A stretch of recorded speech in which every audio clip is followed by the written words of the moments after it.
Halo sahabat pensiun, siang ini saya ada di BSD berkunjung ke rumah seorang sahabat pensiun yang mengisi masa pensiunnya dengan berbisnis laundry, Easy Clean, dan cemilan kios Serpong. Bagaimana ceritanya? Yuk ikuti saya di Cerita Sahabat. Halo sahabat pensiun, seperti janji saya tadi, hari ini kita ada di rumah salah seorang sahabat pensiun di BSD.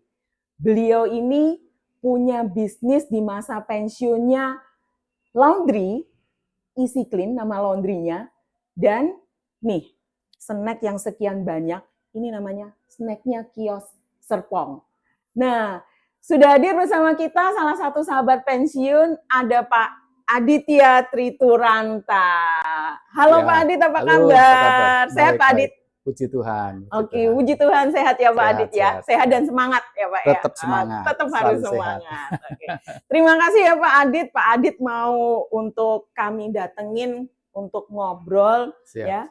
Yang nantinya obrolan ini harapannya membawa manfaat baik, inspirasi baik buat banyak sahabat pensiun di luaran sana ya. Pak Adit, ini ngomongin pensiun ini kan menarik ya Pak Adit ya. Karena Pak Adit salah satu dari yang sudah ngejalanin pensiunnya. Nah, pensiun dari mana sih dulu Pak Adit? Saya pensiun dari BUMN, tepatnya PT Garuda Indonesia, pada tahun 2011. Dari Garuda Indonesia 2011 loh. Berapa tahun masa pensiun Pak Adit? Maksudnya? Masa kerja, berapa tahun masa kerja? Masa kerja saya cuma 20 tahun aja. Dari 91 sampai 2011. Lama itu, 20 tahun itu sudah berapa negara Pak, gitu ya. Masih ingat Pak, udah berapa negara kalau 20 tahun itu Pak? Ya, hampir semua rute Garuda lah saya pernah jalanin. Semua rute Garuda sudah pernah dijalanin. Nah, yang Pak Adit lakukan tuh kan jadi mimpi banyak orang di luaran saya sana, termasuk mimpi saya ya Pak. Bisa jalan-jalan ke luar negeri, dibayarin Pak. Nah, dengan kondisi yang seenak itu, Garuda pula Pak. Nah, Pak Adit 20 tahun dan kemudian pensiun Pak. Ini pensiunnya pensiun memang harus pensiun atau Pak Adit memutuskan untuk pensiun nih Pak ceritanya? Saya mengajukan pensiun dini. Kebetulan ada program dari PT Garuda Indonesia untuk ada beberapa karyawan yang mau mengajukan pensiun dini, saya ikut itu. Mengajukan pensiun dini? Waduh, berani sekali Pak Adit. 20 tahun dengan kenyamanan, terus mengajukan pensiun dini. Itu gimana Pak? Bagaimana prosesnya Bapak sehingga berani gitu loh, ngajuin pensiun dini loh? Ya kalau orang di luaran mungkin melihat kerja seperti saya ini enak ya. Tapi kalau sudah kita lama, 20 tahun, ya lama-lama bosen juga. Apalagi ritme kerjanya yang tidak teratur, kemudian Sabtu Minggu kita belum tentu bisa di rumah, ada acara keluarga kadang kita nggak bisa ikut, terus ya kehidupan sosial kita jadi kurang bagus lah, karena jadwal kerja kita yang cukup padat dan tidak beraturan. Bukan seperti orang kerja kantoran kan. Orang kerja kantoran kan Senin sampai Jumat, Sabtu Minggu libur, sementara saya Sabtu Minggu bisa terbang, hari Lebaran terbang, hari Natal terbang, libur-libur yang istimewa juga mesti kita jalanin dengan terbang kayak gitu.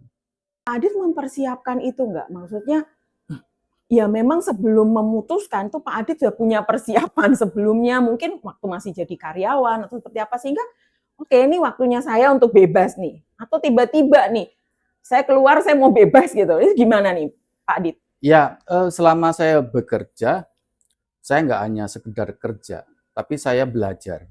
Umpamanya, saya datang ke suatu daerah atau suatu negara di situ ya, saya selalu mengamatin kehidupan masyarakat di sekitar. Saya senang datang ke pasar atau ke toko, kemana kayak gitu ya. Saya pasti amatin kehidupan atau budaya setempat, dan itu saya selalu amatin dan selalu mendapatkan inspirasi. Nah, contohnya kayak saya buka usaha laundry. Saya buka usaha laundry itu tahun 2001. Jadi saya pensiun 2011, jadi udah 10 tahun saya usaha laundry yang pertama kali di Jogja, namanya House of Laundry Ben Resik, itu jadi pionir laundry di Indonesia. Karena pertama kali, dan saya dapat inspirasi buka laundry itu ketika saya mengunjungi suatu daerah, suatu negara, di situ ada orang yang mencuci pakaian secara swalayan dengan memasukkan koin seperti itu. Nah, tahun 2001 itu belum seperti sekarang, laundry koin, laundry kiloan udah menjamur semuanya. Nah, dari situlah kemudian saya dapat inspirasi, saya belajar, saya coba ini kalau saya terapkan di Indonesia kira-kira cocok enggak ya? Nah, seperti itu. Jadi bekerja sambil mencari inspirasi ya, dan memunculkan bisnis. Jadi bisnis pertamanya laundry nih ya berarti ya Pak Adit ya? Iya. Pertama laundry, dan itu sejak 2001 ya Pak sudah direncanakan ya, atau sudah dijalankan bisnis laundrynya. Jadi ketika 2011 memutuskan untuk ini waktu saya untuk mencari kebebasan, Pak Adit sudah punya bisnis sebelumnya ya Pak Adit ya? Siapa yang kelola Pak? Kalau Pak Adit kan nggak punya waktu. Di Jogja itu yang ngelola adik saya tahun 2001. Kemudian tahun 2003 saya berani buka di BSD, di perumahan. Sebenarnya segmennya ini berbeda ya. Kalau di Jogja itu segmennya kan jelas mahasiswa. Dia pasti nggak punya mesin cuci, dia nggak bawa pembantu karena dia anak kos kan. Nah, ini pangsa pasarnya sangat bagus sekali di Jogja itu. Saya begitu buka, berapa bulan kemudian udah mulai bermunculan laundry yang sama dengan House of Laundry Ben Resik. Konsepnya kiloan seperti itu. Nah, kemudian 2003 ini saya buka di BSD dengan segmennya perumahan. Pertama kali banyak orang yang meragukan bahwa saya akan berhasil. Karena kalau di perumahan kan orang punya mesin cuci, punya pembantu, ya mungkin ibu-ibunya pada nyuci, setrika. Tapi ternyata ketika saya datang dengan konsep yang laundry kiloan yang dari Jogja ini, ternyata responnya sangat bagus. Karena saya buka pertama kali di BSD tahun 2003 itu menjelang Lebaran, di saat para pembantu pada mudik.